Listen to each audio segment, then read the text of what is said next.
장외 여론전이 연일 과열이 되면서요. 윤 대통령의 정치적 명운을 결정할 헌재 일거수일투족에도 관심이 쏠리고 있습니다. 어제는 저희도 전해드렸던 대로요. 마은혁 헌법재판관 후보자의 임명 보류, 이게 위헌이라는 결정을 내렸죠. 그러면서 또 선관위에 대해서도 결정을 내렸는데요. 감사원이 선관위에 대해서 직무감찰을 벌이는 거, 이거는 헌법상의 권한 침해다, 이런 결정을 내려서 논란이 커지고 있습니다.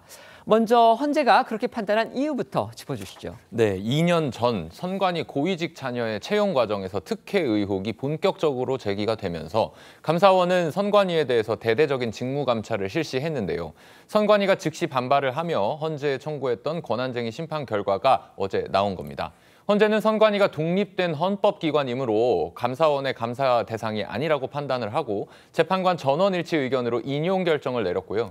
감사원법에 서정한 감사 제외 대상은 국회와 법원, 헌재밖에 없다는 의견도 나왔지만 헌재는 이 역시 예시적 규정에 불과하다며 받아들이지 않았습니다.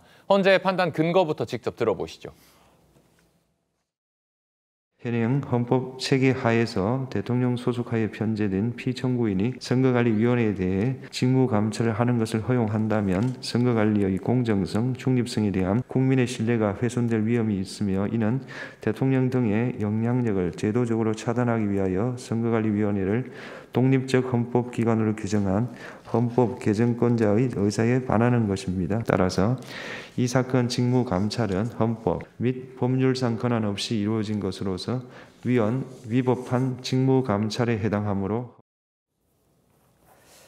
이 같은 헌재 결정은 헌법, 그다음에 선관위법, 감사원법, 이 규정을 충실하게 해석한 결과다, 이렇게 수긍하는 의견도 물론 있습니다. 하지만 일각에서는요, 헌재가 선관위법과 감사원법의 입법 취지에 반하는, 그러니까 너무 법 규정 문구에만 매몰된 그런 형식적인 판결을 내는 거 아니냐, 이런 비판도 내놓고 있습니다. 네, 조선일보에 따르면 허영 경희대 이 법학전문대학원 석좌 교수는요, 이 감사원의 감사는 선관위 고유 업무인 이 선거관리 업무가 아닌 인사 문제에 대한 감찰인 만큼 이 선관위에 대한 권한 침해로 보기 어렵다라고 판단을 했습니다.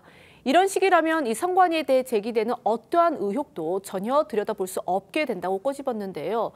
또 이 장용근 홍익대 법학과 교수는요, 수사기관은 혐의를 확실히 소명하지 못하면 이 압수수색 영장을 발부받기 어렵고 국회의원들 역시 선거 때 이 선관위 감독을 받는 위치이기 때문에 적극적으로 견제를 하기 어렵다면서 선관위를 누가 견제하고 감시할 수 있을지에 대해서 우려를 표하기도 했습니다.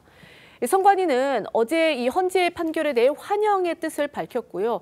문제가 됐던 채용 의혹 등 이 감사원이 지적한 그런 부분에 대해서는 관련 규정에 따라 조치하겠다라고 밝혔습니다.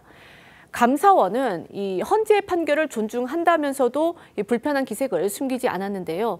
이 선관위에 대한 감사원의 감사 관행이나 이 선관위의 현실을 비춰볼 때 납득하기 어려운 판단이라는 겁니다. 이런 가운데 감사원은 어제 오전 이 선관위 채용 의혹을 생생하게 담은 감사 보고서를 공개를 했습니다.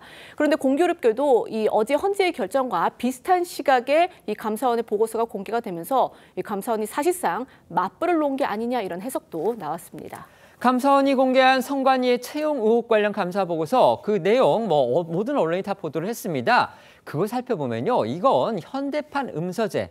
그러니까 이제 고려시대나 조선시대에서 이런 일이 있었죠. 고위 관리의 친인척한테 과거 시험을 생략하고서 그냥 관직을 주던 그런 관리의 임용제도를 우리가 음서제도라고 불렀는데, 거의 이런 현대판 음서제 수준이다. 선관위가 사실상 가족기업으로 전락한 거 아니냐, 이런 비판을 쏟아내도 그렇게 무리가 아닌 것처럼 여겨집니다.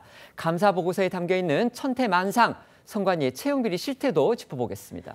네, 감사원 보고서에 따르면요, 중앙선관위와 각 시도 선관위가 2023년까지 10년 동안 실시한 291번의 경력 채용 전수조사에서 878건의 그런 규정 위반이 발견이 됐는데요. 선관위 고위직뿐 아니라 지역 선관위 국과장급 직원들까지도 스스럼 없이 자녀의 채용을 동료들에게 청탁하는 등 그런 부정 채용 관행이 만연했음이 그대로 드러났습니다. 청탁을 받은 선관위 직원들이 동료 직원의 자녀를 뽑기 위해서 면접위원회 평가표를 조작하고 문제가 전혀 없는 합격자를 부당하게 탈락시키거나 야근 중에 몰래 엑셀 시트로 면접 점수를 조작하는 사례도 적발이 됐습니다. 이처럼 노골적일 정도의 이런 부정 채용이 계속될 수 있었던 건 선관위가 관련 투서를 접수하고도 묵인 방조했기 때문인데요. 선관위 내부에서 간부들이 호시탐탐 자녀들을 데리고 오려고 노리고 있다. 내 목구멍이 포도청이라서 어쩔 수가 없다. 선관위가 가족 기업으로 전락했다는 등의 불만들이 공공연하게 제기가 됐는데 조치가 전혀 취해지지 않은 것으로 드러났다고 감사원은 전했습니다.